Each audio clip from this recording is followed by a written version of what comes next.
Ok, hoy estamos en el nivel 3 de nuevo.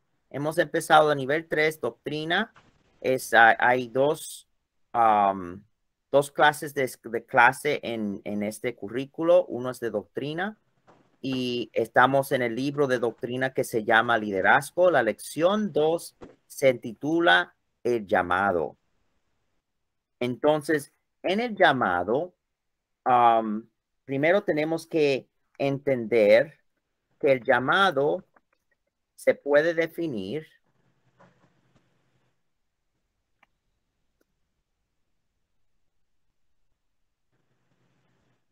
que el Señor, en que el Señor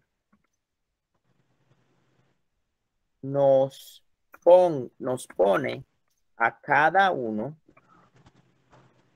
una obra. Bueno, se puede definir como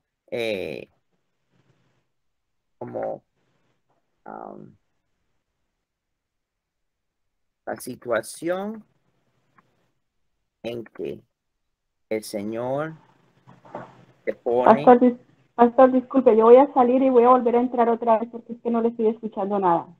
Ok, está bien, te pone alguna obra especial para hacer.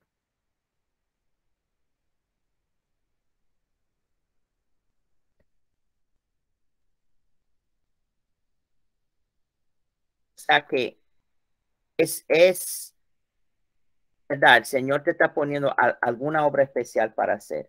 Todo cristiano tiene un llamado. Nosotros vamos a Juan 14:12.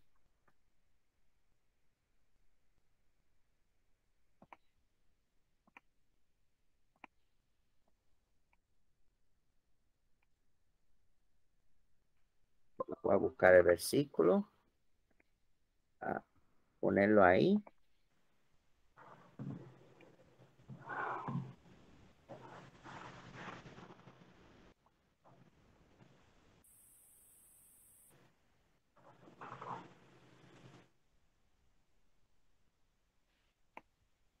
Okay, de cierto os digo, el que en mí cree las obras que yo hago, él las hará también, y aún mayores porque yo voy al Padre.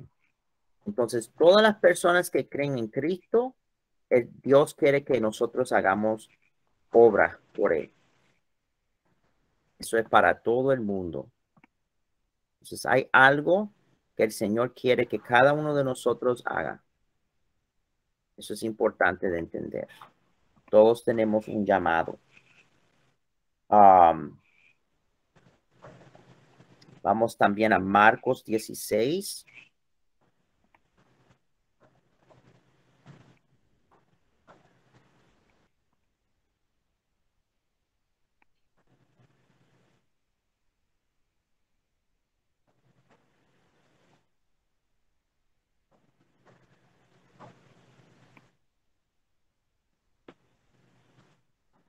¿Verdad? Aquí dice, y estas señales seguirán a los que creen.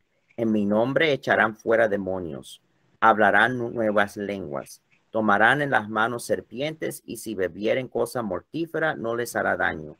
Sobre los enfermos pondrán sus manos y sanarán.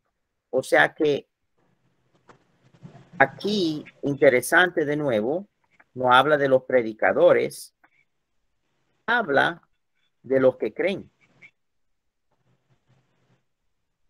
Y eso es muy importante de entender, porque hay personas que creen que no, que para hacer obras para el Señor tú tienes que ser pastor o evangelista, una cosa así, ¿verdad?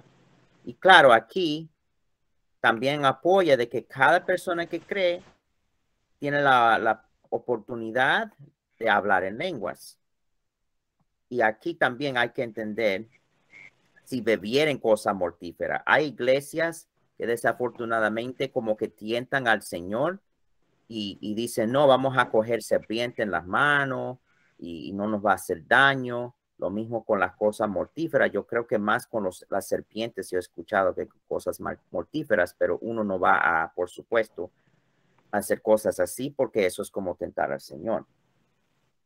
Vamos a ir Mateo 28:20.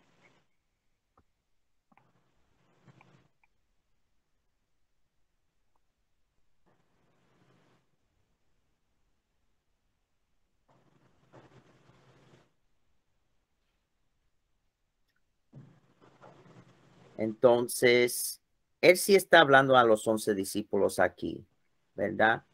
Pero yo quiero enfocarme entonces en estos dos pasajes que yo les acabo de dar porque habla a las personas que creen.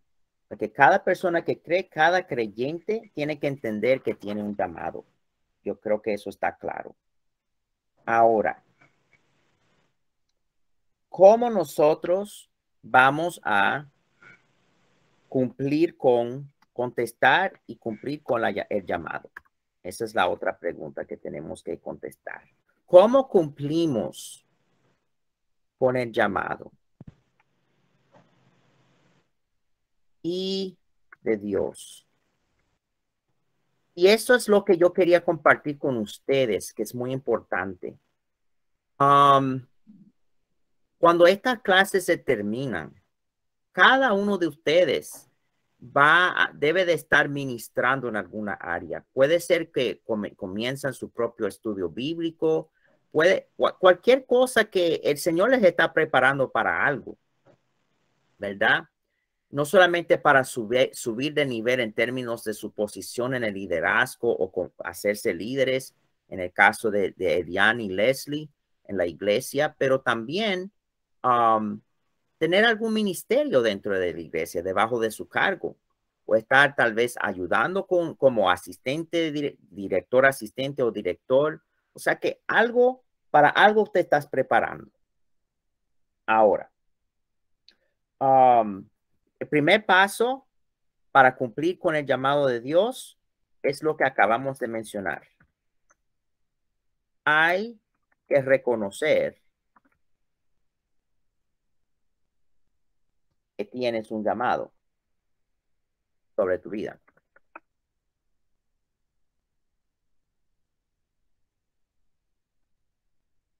Yo creo que hemos establecido que todo creyente en Cristo tiene un llamado sobre su vida. Otro punto es que uno tiene que ser comprometido con el Señor,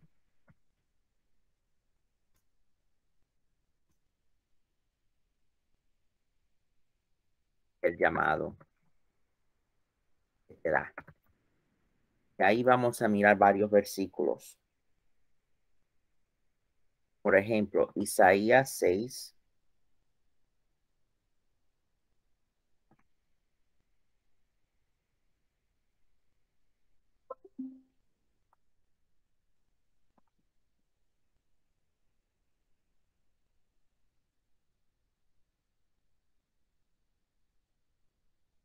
En Isaías 6, el Señor pregunta, 6:8, después oí la voz del Señor que decía, ¿a quién enviaré y quién irá por nosotros? Entonces respondí yo, heme aquí, envíame a mí. Nosotros tenemos que tener ese compromiso de que queremos ser usados por el Señor en lo que Él quiere. A veces nosotros queremos hacer lo que nosotros queremos, como estábamos hablando de gente que han pasado por diferentes ministerios, que a veces creen que ellos saben mejor que los pastores y en realidad no es lo que uno quiere siempre, es lo que Dios quiere. También uno no debe de mirar atrás. Y vamos a Lucas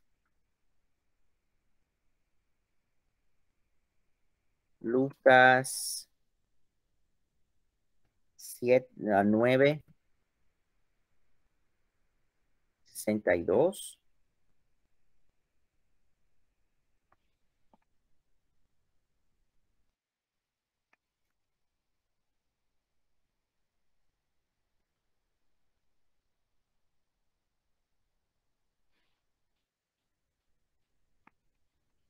Y aquí dice, Jesús le dijo, ninguno que poniendo su mano en el arado mira hacia atrás es apto para el reino de Dios. No podemos mirar hacia atrás, tenemos que mirar hacia adelante a la obra que el Señor nos está dando para hacer.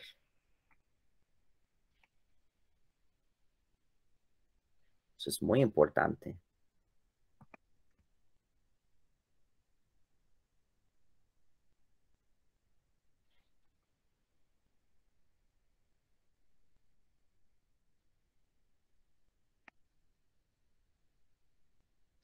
Okay. Otro versículo en cuanto a estar mirando hacia atrás, tal vez a la vida que tuvimos en el mundo o al pecado que nos tienta a veces. El Señor da una advertencia muy fuerte en Lucas 17. Lucas 17:32. Él dijo, acordaos de la mujer de Lot. Nosotros sabemos que la mujer de Lot, cuando ella se volvió un pilar de sal. Fuerte. Una advertencia fuerte. Que tenemos que ser comprometidos con el Señor y vamos a cumplir su llamado. Ser pastor no es fácil, por ejemplo.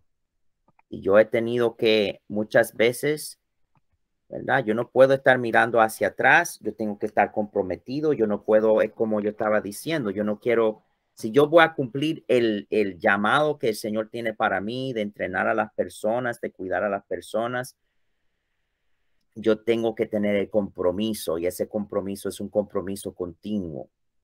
Y claro, uno necesita a veces decir, bueno, hoy yo estoy cogiendo un descanso, pero en general es un compromiso continuo.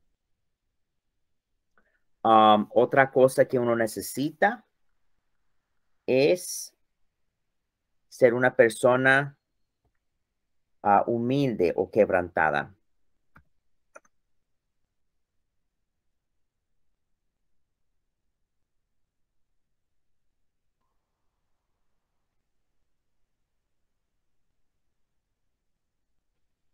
De nuevo, no es lo que uno quiere, sino lo que Dios quiere.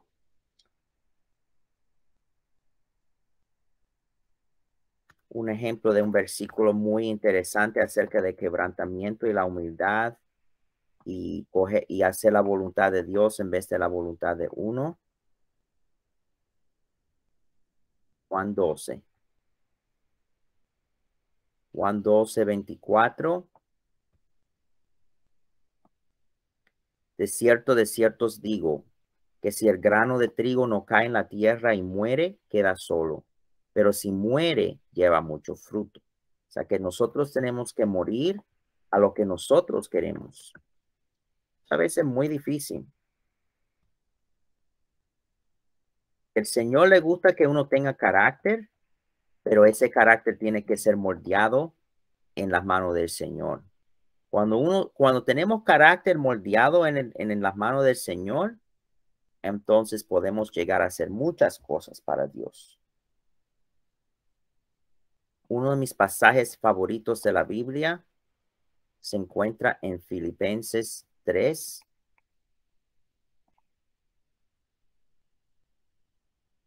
Que ver con este pasaje. Filipenses 3:8.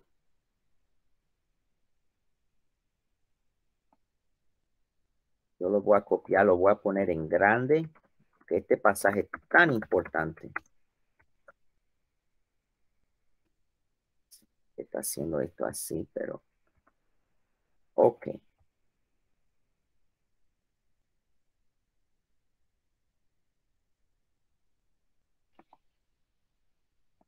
Y ciertamente, aún estimo todas las cosas como pérdida por la excelencia del conocimiento de Cristo Jesús, mi Señor, por amor del cual lo he perdido todo y lo tengo por basura para ganar a Cristo. O sea que para el apóstol Pablo, todo comparado con Cristo era como si fuera basura. Aún lo más lindo, lo más lindo en lo demás de su vida. y ser hallado en él, no teniendo mi propia justicia, que es por la ley, sino la que es por la fe de Cristo, la justicia que es de Dios por la fe, a fin de conocerle. O sea que uno deja todo. Si el Señor te dice, deja eso, uno lo trata de dejar. Si el Señor te dice, haz eso, uno lo trata de hacer. ¿Por qué? ¿Cuál es el motivo que debe de ser el motivo? A fin de conocerle, de conocer a Cristo. Por eso las personas que son negativas todo el tiempo, yo les digo, si tú tienes a Cristo en tu vida, nada más por morir por ti, por salvarte, por darte la vida eterna, tú tienes por qué alabarle al Señor todo el tiempo, aún en tu día peor, aún si tú no recibes más nada. Aleluya. Oh, aleluya. Yo siento la presencia del Señor. Pero a fin de conocerle, esa es nuestra bendición mayor, conocer al Rey de Reyes, Rey del Universo y el poder de su resurrección. Mucha gente quiere el poder, pero no quieren la próxima parte. Y la participación de sus padecimientos. Mucha gente no quiere sufrir, ¿verdad? Paren de sufrir. Hay todo un grupo de iglesias que se llaman pare de sufrir, llegando a ser semejante a él en su muerte, si en alguna manera llegase a la resurrección de entre los muertos. O sea que ese quebrantamiento de decir, no es hacer las cosas a mi manera, sino la manera que Dios quiere.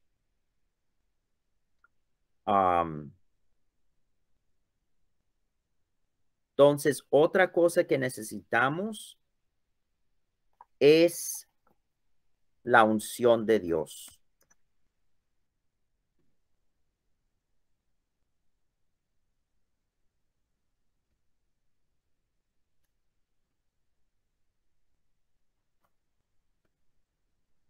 ¿Verdad? Vamos a ir a Isaías 10.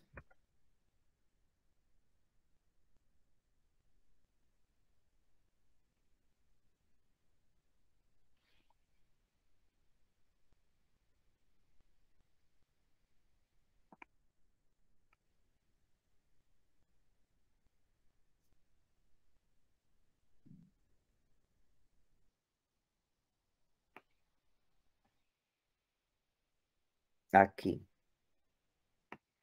Y acontecerá en aquel tiempo que su carga será quitada de tu hombro y su yugo de tu cerviz, y el yugo se pudrirá a causa de la unción.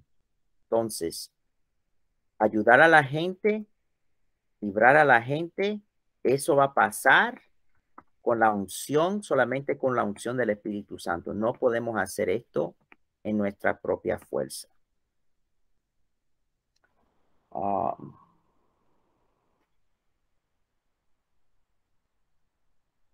Y yo creo que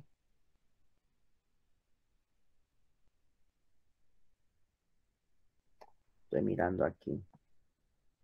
Si comparto otro versículo, si sigo. Otro punto es uno tiene que someterse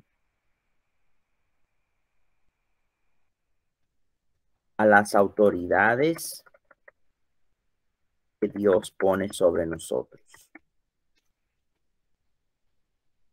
en lo que concuerda con la ética. O sea que uno nunca va a hacer algo que no es bíblico o que está en contra de la Biblia, pero si es algo de preferencia o ayudando a uno a entender qué significa la Biblia, ¿verdad? Uno tiene que entonces, tiene que someterse y eso va a ayudar a que uno cumpla con su llamado, ¿verdad? Como nuestra hermana dio el testimonio que ella está creciendo con su carácter, y era porque ella se sometió a lo que las personas que estaban sobre ella espiritualmente en ese momento le estaban diciendo que hiciera. Vamos a ir a Primera de Timoteo 5.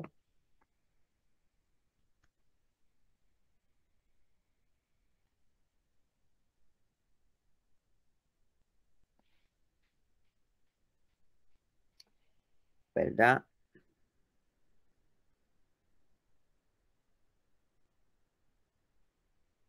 Y aquí, no, eso no es lo que yo quiero usar. Este versículo es más claro. Sí.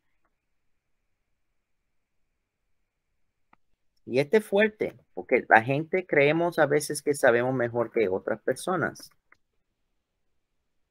A veces sabemos mejor que otras personas, pero el Señor nos va a bendecir cuando nos sometemos. Las únicas veces que no debemos de someternos es cuando es algo que nos siga la ética, cuando es algo en contra de la palabra. Y dice, sométase toda persona a las autoridades superiores, porque no hay autoridad sino de parte de Dios. Y las que hay por Dios han sido establecidas. De modo que quien se opone a la autoridad, a lo establecido por Dios, resiste. Y los que resisten acarrean condenación para sí mismos. ¿Cuál es algún pasaje que apoya que uno no sigue la autoridad cuando está haciendo en contra de la palabra algo? Podemos ir al libro de Éxodo.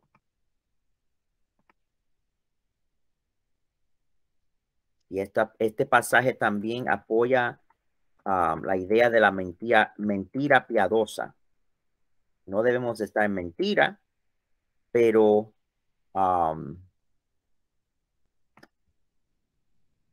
no debemos estar en mentiras, pero si vamos a salvarle la vida a alguien por mentir, eso sí es la única mentira piadosa que hay. Aquí estamos.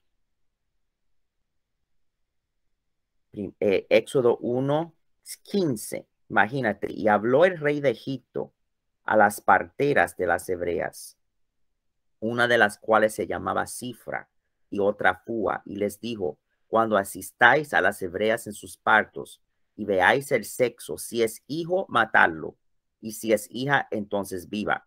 O sea que matar a bebés, se entiende que eso está en contra de la palabra, está en contra de la ética. Entonces, pero las temeras temieron a Dios y no hicieron como les mandó el rey de Egipto, sino que preservaron la vida a los niños. Y el rey de Egipto hizo llamar a las parteras y les dijo, ¿por qué habéis hecho esto? Que habéis preservado la vida a los niños. Y las parteras respondieron a Faraón, aquí mintieron. Dijeron una mentira piadosa para salvar la vida de los bebés, porque las mujeres hebreas no son como las egipcias, pues son robustas y dan a luz antes que la partera venga a ellas. Y Dios hizo bien a las parteras. O sea, que él no les castigó por mentir, les bendijo por esa mentira piadosa. Y el pueblo se multiplicó y se fortaleció en gran manera. Y por haber las parteras temido a Dios, él prosperó a sus familias. Entonces Faraón mandó a todo su pueblo, diciendo, echad al río a todo hijo que nazca y a toda hija preservar la vida. Ahí fue que Moisés tuvo que ir en el río y fue encontrado por la princesa egipcia. Así, por eso fue. Pero las parteras lo que hicieron fue salvarle la vida a los niños, porque querían que les matara a los varones ahí mismo. Entonces, ese pasaje es muy interesante. Hay veces que la gente, ¿verdad? Quieren ser como muy rígidos y hay veces cuando tenemos que ser flexibles según lo que nos dice el Señor. Y hay otros ejemplos más de mentiras piadosas así en la Biblia, pero siempre son cosas que tienen que ver con salvarle la vida a alguien. Otra cosa que quiero compartirles, y esto es muy importante, tiene que ver con hechos y tiene que ver con compartir el evangelio. Una cosa es que uno vaya al trabajo y no estás haciendo, y tú no estás haciendo tu trabajo porque estás evangelizando, ¿verdad?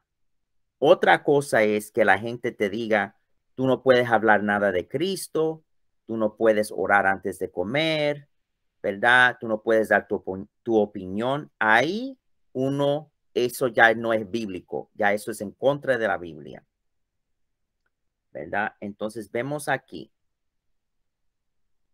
ah, Hebreos 4,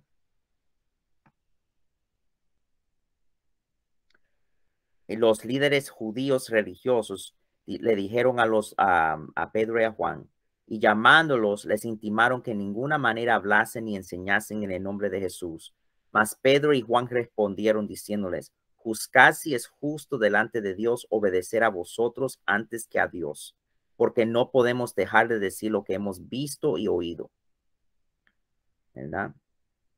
Entonces, ese pasaje nos enseña que si hay un conflicto entre obedecer a Dios y obedecer a la gente, hay que obedecer a Dios.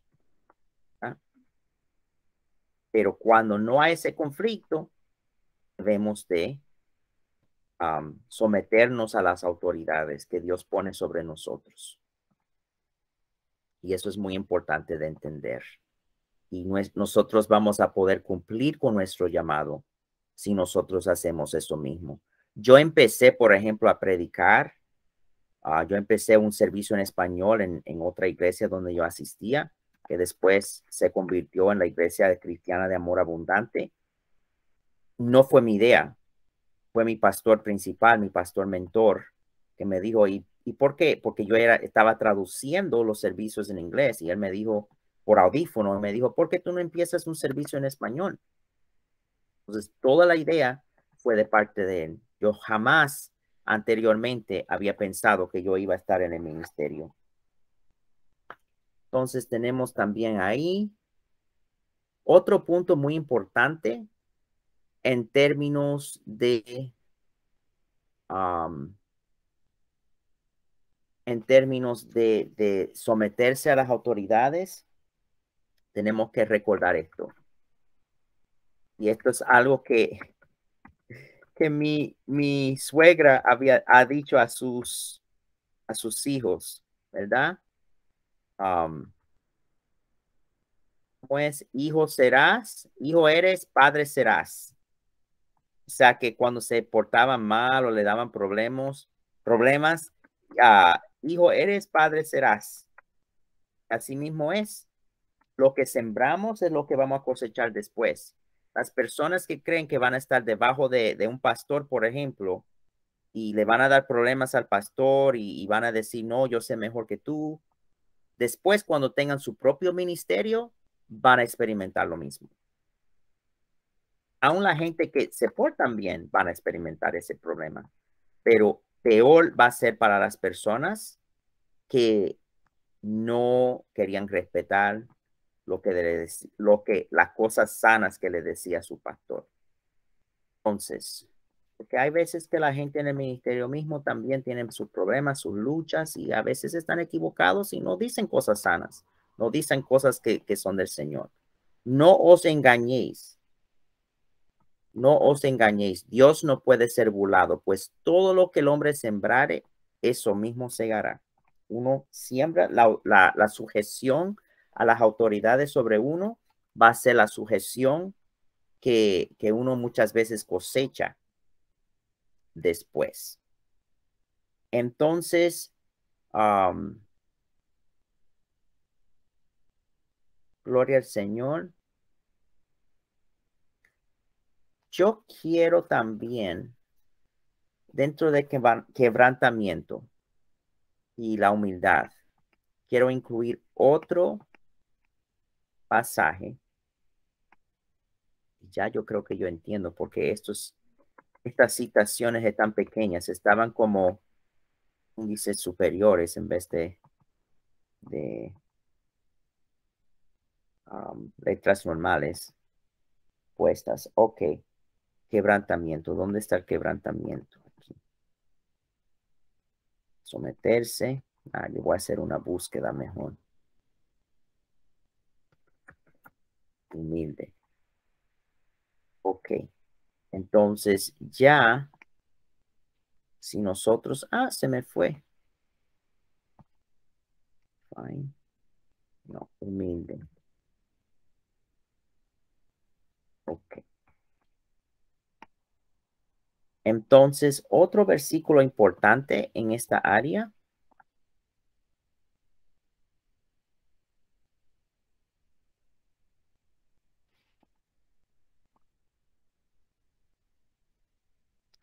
es Lucas 17. Vamos a quitar eso. Lucas 17. Y yo creo que el versículo 10.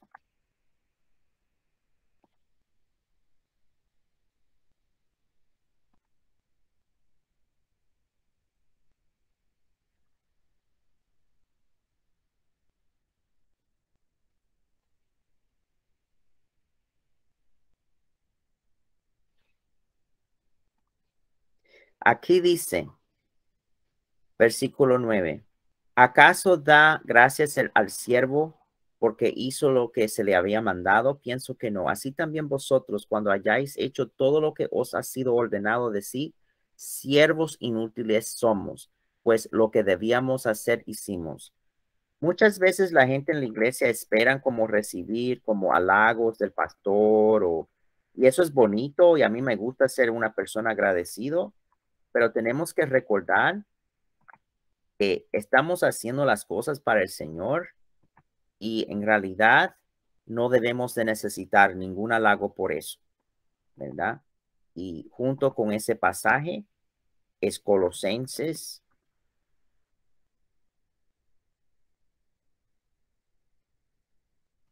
3:23.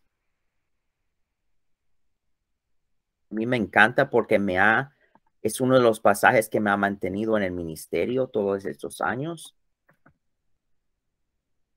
A veces la gente te hace sentir mal y te traicionan en el ministerio. No, el Señor te bendice por medio de otras personas, pero las personas que uno ha ayudado a veces son las personas que más le hieren a uno. Entonces, aquí, y todo lo que hagáis, hacedlo de corazón, como para el Señor y no para los hombres, sabiendo que del Señor recibiréis la recompensa de la herencia, porque a Cristo el Señor servís.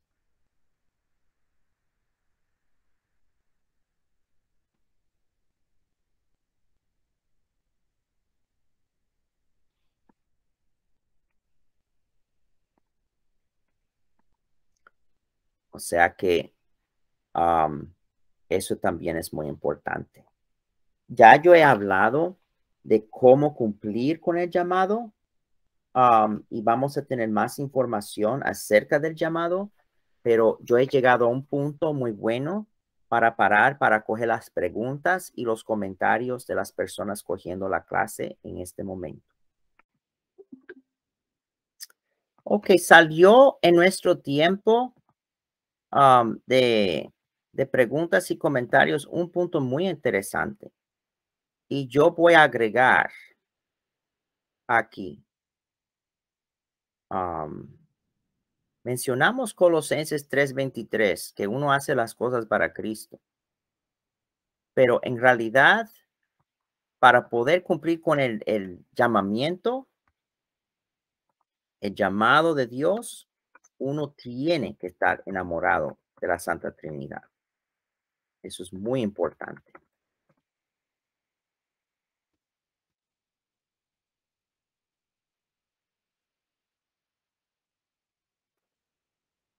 Porque si tú, es como cuando uno, como yo dije en el tiempo de los comentarios y las preguntas, si tú estás entrañablemente, ¿verdad? Tienes un amor entrañable para una persona. Tú haces cualquier cosa por esa persona. Pero cuando una persona ¿verdad? Está haciendo las cosas por obligación, entonces ahí es donde uno como que a veces no va a seguir adelante. Yo quiero apoyar este punto con Apocalipsis.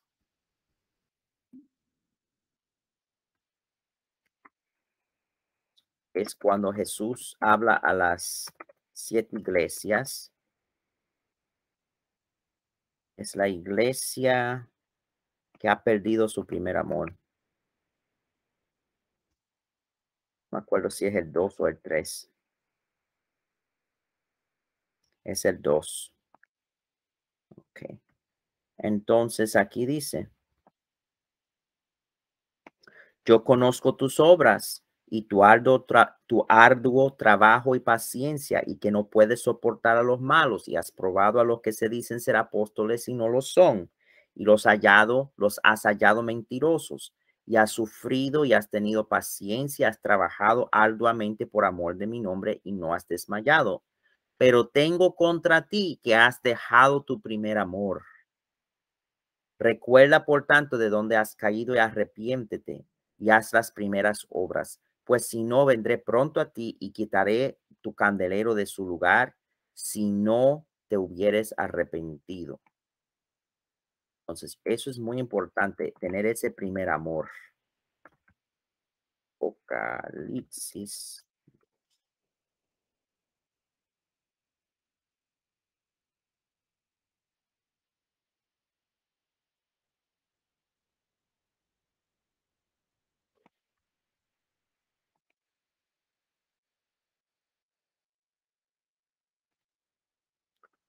Ok. Entonces, esos son los puntos que vamos a usar para hablar de cómo cumplir con el llamado de Dios. Ahora, ¿qué más vamos a hablar del llamado de Dios?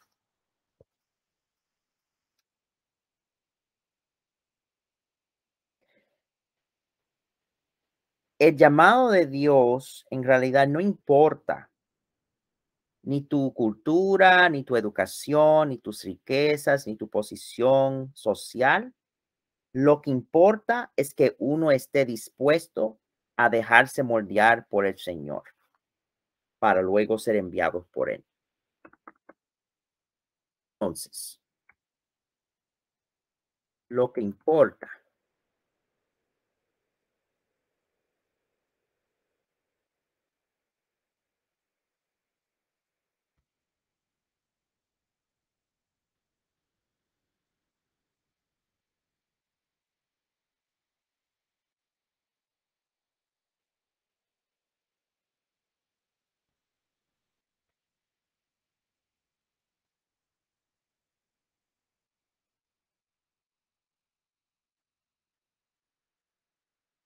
Ahora,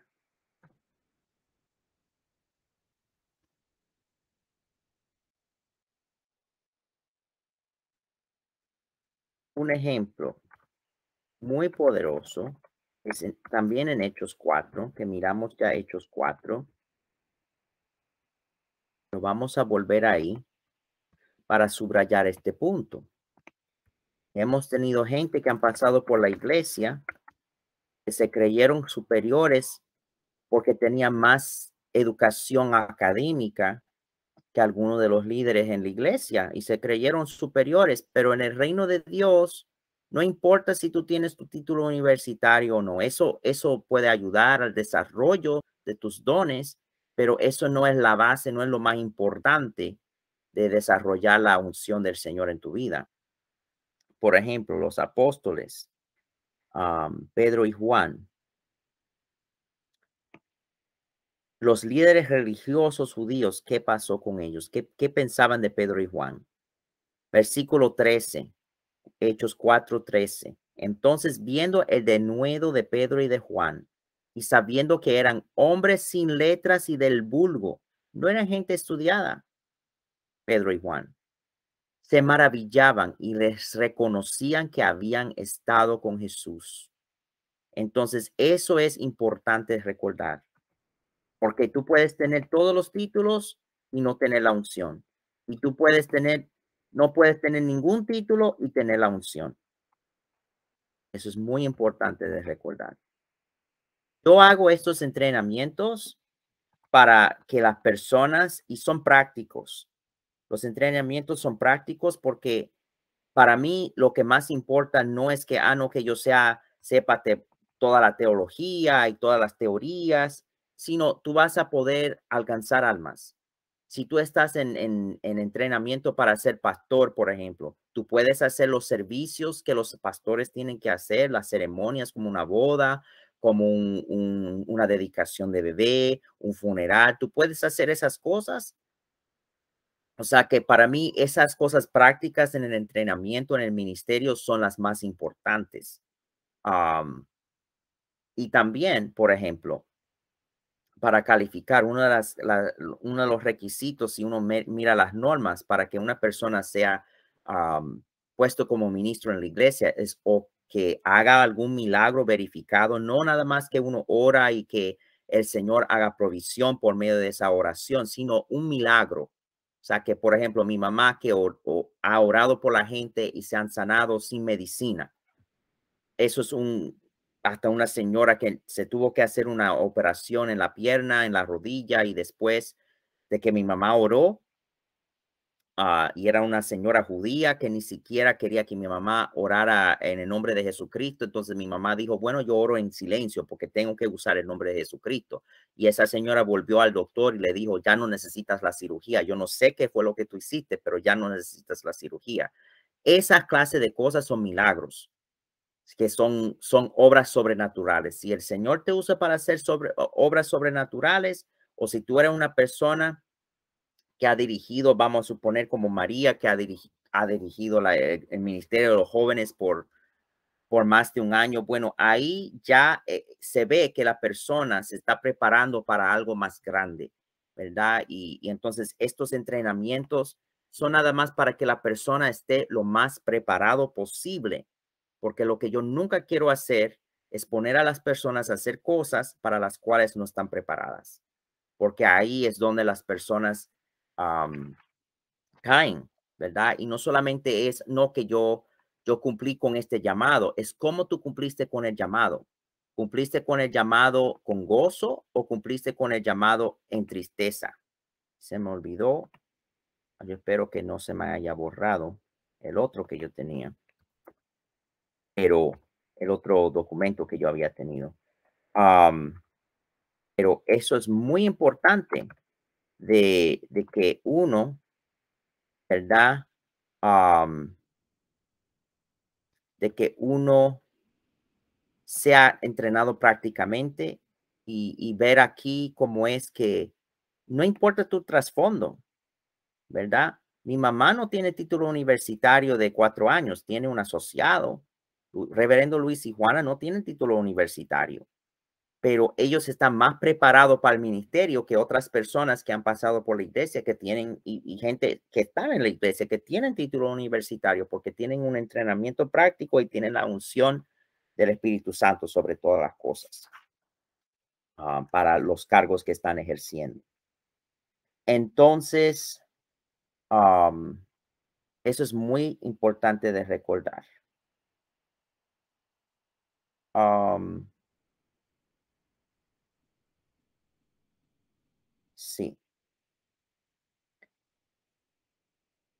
Y junto con ese punto, yo voy a compartir Efesios.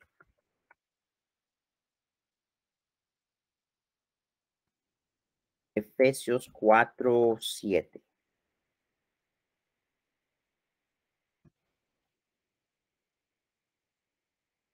Vamos a ir ahí.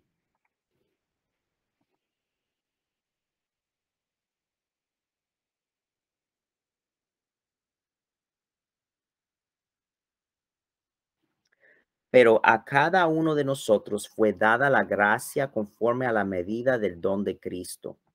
La persona que está dando los dones no es la universidad. La persona que está dando los dones es Cristo. A cada uno de nosotros fue dada la gracia conforme a la medida del don de Cristo. Y hay otros pasajes más que apoyan eso. Vamos a ir a otro pasaje más.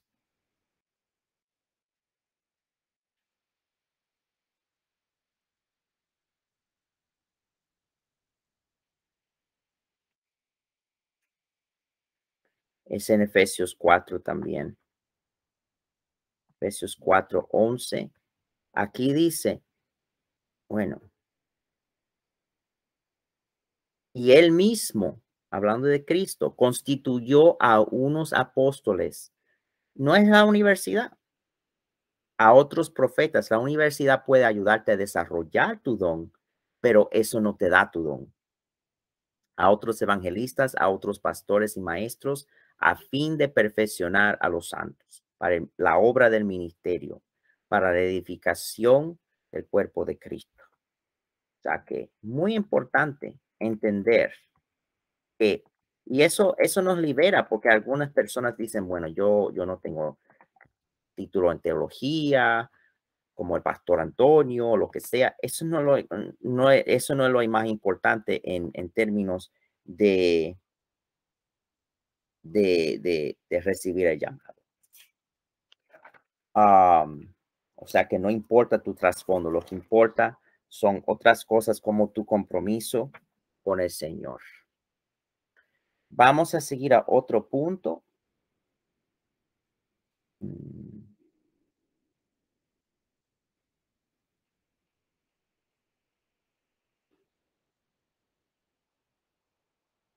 En realidad, yo creo que eso es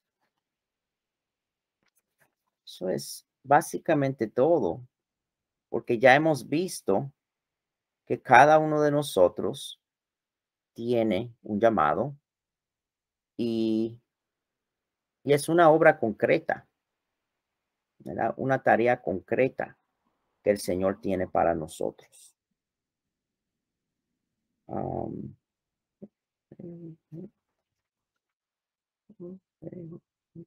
entonces en realidad, yo creo que yo voy a parar la grabación aquí y voy a coger algunos últimos comentarios o preguntas y ya vamos a terminar la clase de hoy. Pero hablando de cómo uno puede cumplir con ese llamado que Dios te ha dado. Y este punto uno tiene que estar enamorado de la Santa Trinidad. Yo quiero profundizar un poco más. Mi esposa mencionó Primera de Corintios, ¿verdad? Tú puedes tener lenguas, tú puedes tener todo, pero si tú no tienes amor, no tienes nada, ¿verdad? Yo quiero compartir ese pasaje, 1 Corintios 13, y es tan clave, y aunque lo hemos estudiado anteriormente, tenemos que siempre mantener ese pasaje delante de nosotros.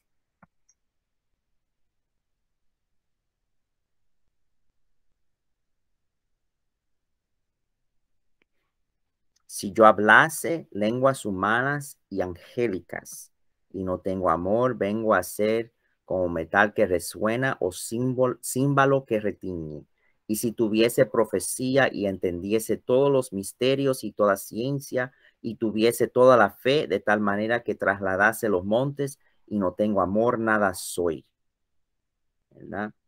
Y si repartiese todos mis bienes para dar de comer a los pobres y se entregase mi cuerpo para ser quemado y no tengo amor, de nada me sirve. Todo lo que nosotros hacemos en la fe cristiana tiene que ser bañado con amor. El Señor ya acaba de traerme otro pasaje.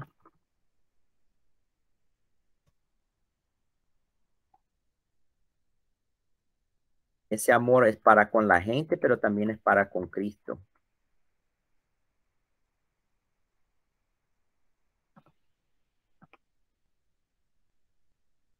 Y eso es que la fe, ¿cómo obra la fe? Obra por el amor. O sea que todo lo que hacemos en esta fe cristiana tiene que ser con amor.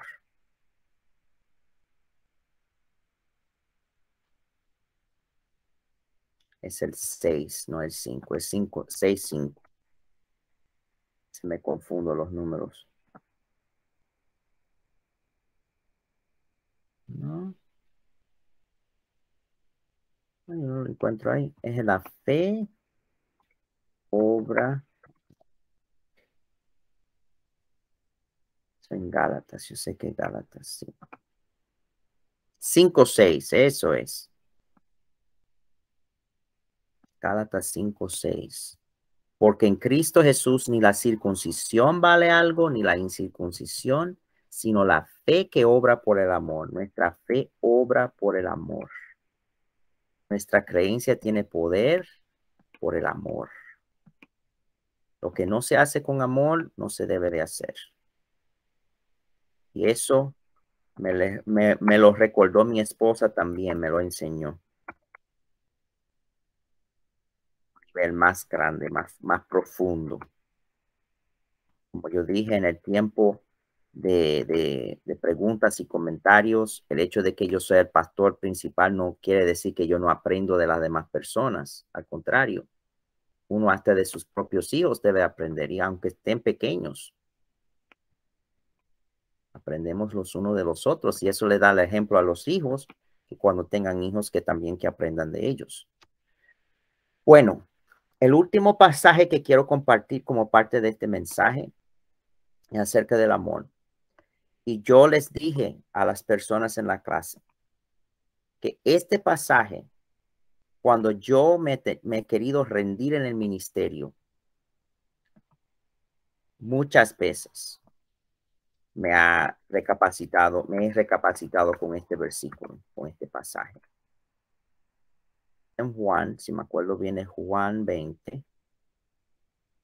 Y es cuando Jesús, el 21 entonces, es cuando Jesús restaura a Pedro después de que Pedro le negó.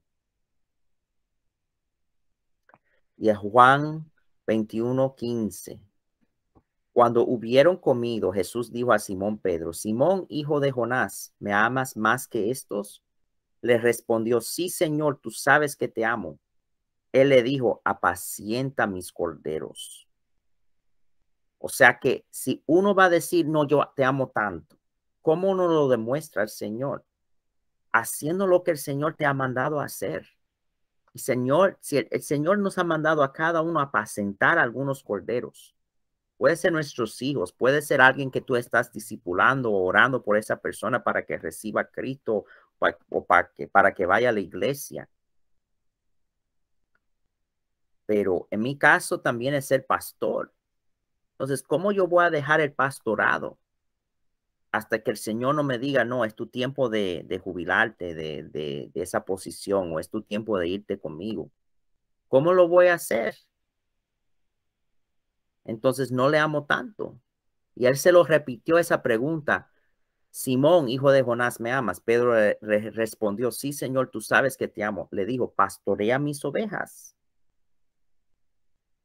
Le dijo la tercera vez: Simón, hijo de Jonás, ¿me amas? Pedro se entristeció de que le dijese la tercera vez: ¿me amas? Y le respondió: Señor, tú lo sabes todo. Tú sabes que te amo. Jesús le respondió. Jesús le dijo: apacienta mis ovejas. Entonces, ese llamado que tenemos puede ser de ser pastor, puede ser de alcanzar ciertas almas, puede ser de cuidar a nuestros hijos, nuestros nietos, sobrinos, quien sea. Hermanos, eso es cierto, que si le amamos a Cristo tanto como decimos, lo vamos a hacer y lo vamos a seguir haciendo y no nos vamos a cansar. Y quiero terminar diciéndoles esto. Junto con ese pasaje, todos los días, yo lo dije en el tiempo de comentarios y preguntas, pero todos los días yo paso mi tiempo, porque mi esposa dijo no, que Jesucristo pasaba tiempo con el Padre cuando estaba en la tierra, se iba a solas para estar con el Señor, con Dios el Padre. Eso es tan necesario. Y no solamente para estar pidiendo, sino para, yo tengo al menos 20 minutos nada más de adoración, diciéndole al Señor: te amo, Padre, te amo, Espíritu Santo, gracias por ti, que yo le puedo agradecer a Dios por él infinitas veces. No me canso de darle gracias a Cristo por él, y hasta le pido, si hay algo malo en mi corazón, que sea envidia, que sea malo pensamiento, que sea resentimiento, rencor, alguna herida que las personas me han hecho. Si yo en esa adoración, ese tiempo de adoración privado que yo hago, si me fijo, me doy cuenta de eso, yo le digo: Señor, saca de mí esto, cámbiame, hazme cada vez mejor. Es más, mi oración es, Señor, yo quiero amarte infinitas veces al exponente infinito por cada nanosegundo que estamos juntos. Yo como científico, yo sé todos esos términos de matemáticas y le pido así con todo mi corazón, ¿verdad? Porque así debemos de amar al Señor, con todo el corazón, como dice nuestro pasaje sobre la cual está basada esta iglesia. Mateo 22. Mateo 22, el versículo 36. Amor abundante. Maestro, ¿cuál es el gran mandamiento en la ley? Jesús le dijo, amarás al Señor tu Dios con todo tu corazón, con toda tu alma y con toda tu mente. Este es el primero y grande mandamiento. Y el segundo es semejante. Amarás a tu prójimo a ti mismo. De estos dos mandamientos depende toda la ley y los profetas. Entonces, ese amor para el Señor que te impulsa a seguir adelante, a pesar de cualquier contratiempo, ese tiempo que tú pasas con el Señor. Como yo dije, yo no necesito ir a ningún retiro. Yo tengo retiro con el Señor todos los días. Aleluya. Yo no nada más estoy pidiéndole como peticiones. Hay mucha gente que pasan tiempo pidiendo. Pero ¿cuánto tiempo pasamos adorando, disfrutando? Como decía mi esposa, no, esto tiene que ser con gozo lo que uno hace para el Señor. ¿Cuántos de nosotros disfrutamos nuestra relación con el Señor? Yo le doy gracias al Señor porque yo he llegado al punto que cada vez más, cada día yo disfruto esa relación. Entonces, con eso, hermanos, yo voy a terminar esta clase acerca de el llamado.